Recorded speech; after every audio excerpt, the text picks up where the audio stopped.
Hey guys, so today I'm going to be doing a microlink install on my cousin Deja's hair. As you can see, her curl pattern is looser than my little sister's, whose hair I did in the last video. So if you haven't seen that, go ahead and check it out. We were able to find a pattern and texture that matched Deja's hair perfectly. The person that we bought the bundles from didn't have the same lengths available, so we just went with two of the same lengths and one that was a little bit longer, and then we just trimmed it so that it all matched and was the same length. Now let's get started on how to separate the hair. So for me, it's important to make sure you have enough hair left out in the back so that when you are putting the hair up in a ponytail, you do not see the micro links. Now, obviously, because her hair texture is looser, when you do blow dry it or flat iron her hair, it is going to obviously get a little thinner. So you want to make sure you have enough hair out. I would say braid it to make sure it does not get mixed in with the hair that you are going to be putting in the micro links.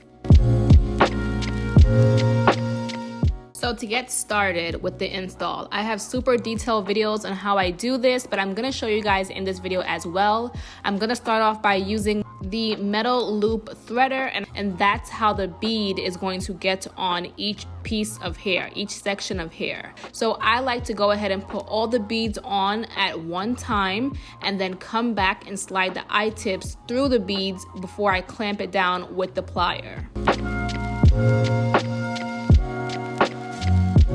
Get your I-tip, put it through the bead, and then take your pliers and then clamp down. Now, you do not want to clamp down too hard. I want to make that very clear to you guys because you will cut the hair and then you will have your client's hair in your hand. So don't clamp down too hard. You will lose hair. It will come off in your hand instantly.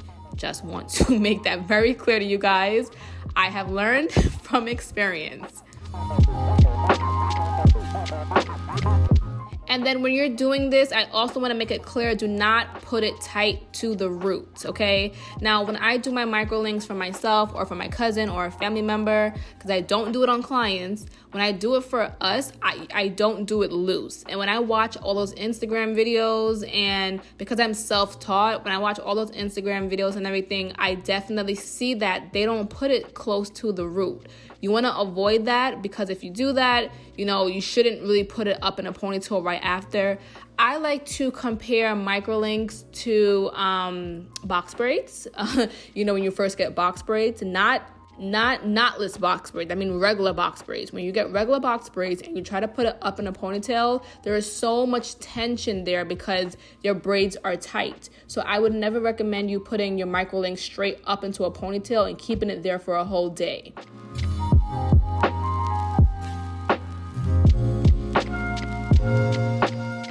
This process takes me, I would say about 3 to 4 hours in total. It can be quicker, depending on if you can just move quicker. But because I'm still learning, this is my third person that I've done, I'm still taking my time on trying to figure out my speed and everything. So I'm not really in a rush, but I have heard of this taking possibly 2 hours, between 2 to 4 hours.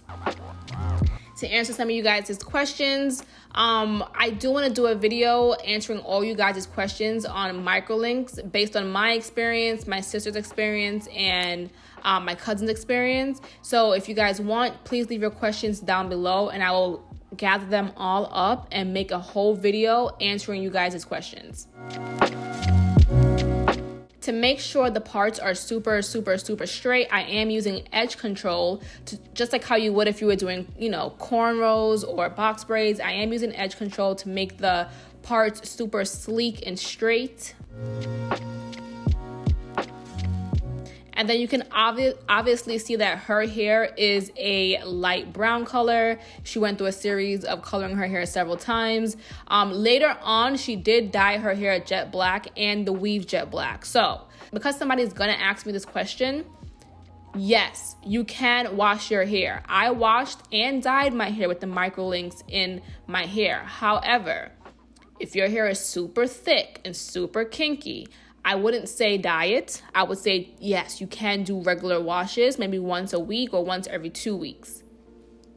as you're washing your hair, as you're styling your hair, be super, super, super gentle. So if you would definitely put all your force into doing a basic ponytail on your real hair without microlinks, take out that strength, okay? Don't put all your might into doing the tightest ponytail, because you're putting more tension on your hair, and your hair, you know, you might lose some hair, okay?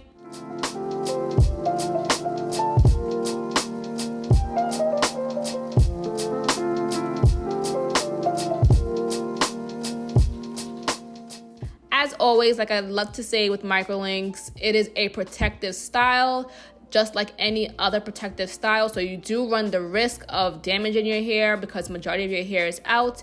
You do run the risk of losing hair, depending on how strong your hair is, depending on how you take care of the links, depending on how rough you are with the links, depending on how long you keep the links in.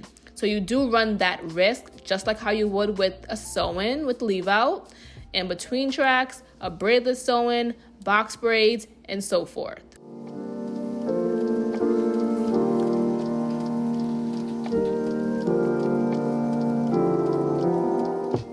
I think one of the best things about microlinks is just being able to have the flexibility to do anything you want with your hair while these are in. It gives your hair a fullness, so even if you didn't want your microlinks to be long, maybe you're not about that long hair life and you just want your hair to be short, but you want your hair to be short and full, microlinks offers you that flexibility, and that's what I love about it.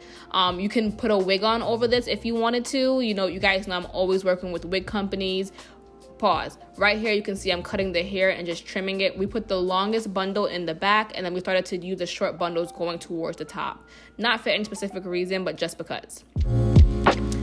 It offers you a lot of flexibility. If you just are a person that likes to wear your real hair but you just want more fullness, I would definitely say opt in for microlinks.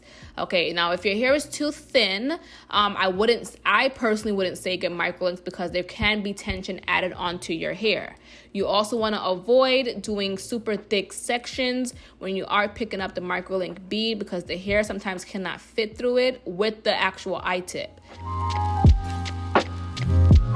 And then if you do too thick pieces, when you are trying to wash your hair, if your hair is super natural, if you're a 4C texture, your hair will definitely swell, and this could result in losing some hair as you are taking out the microlink tips. And yes, guys, I do have a video coming up where I will be showing you guys how to take out Deja's microlink. You know, I've been calling them microlink itips. At this point, it's so confusing to me which one it is, so I just call it both with a slash in the middle. So this is how the top of her hair is going to look. She has a nice deep part.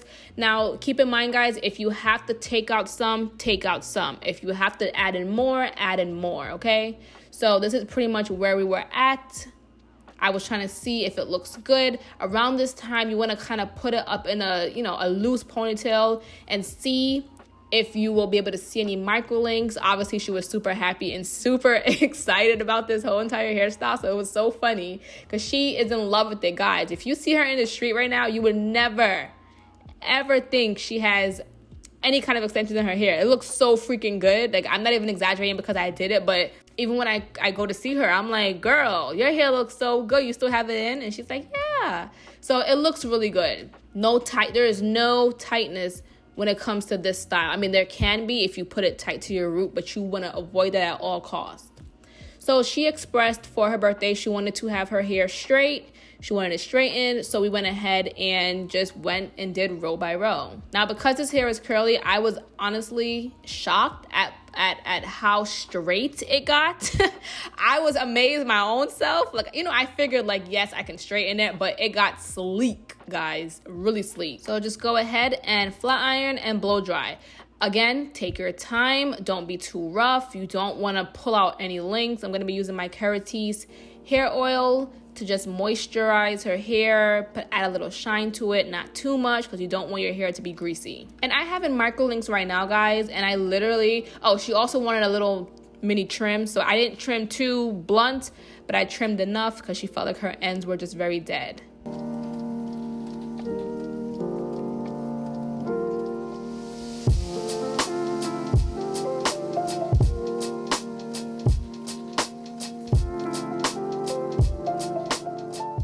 I I was in love with it. I was like, oh my God. Like, I wish she would have wore it curly this day so you guys could have seen it. But when she wears it curly today, it looks so good.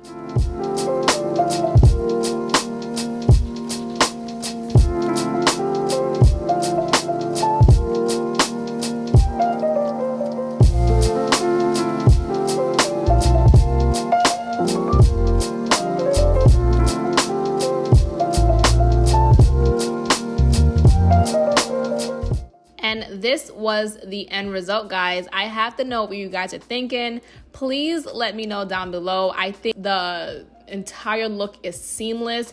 Even with her hair being a different color, it doesn't look like, girl, we know you got clip-ins or sew-in or anything. I think it looks really natural. She loved it. She was so happy with it. She could not stop taking pictures. And I think it looks good. It's comfortable. It's easy. The hair that I used was from Studio Techilo. They do have a YouTube page as well. Oh my God, her work is amazing. But she is in the Atlanta area, so we did go pick up the bundles from her. I'm just gonna show you guys some slow-mos.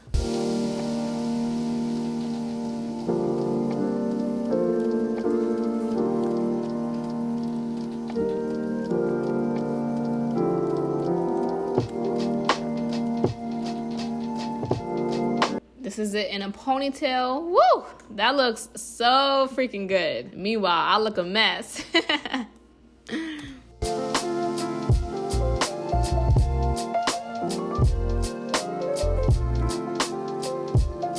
Thank you guys for watching this video. I hope you guys enjoyed it. I hope you guys loved the end result.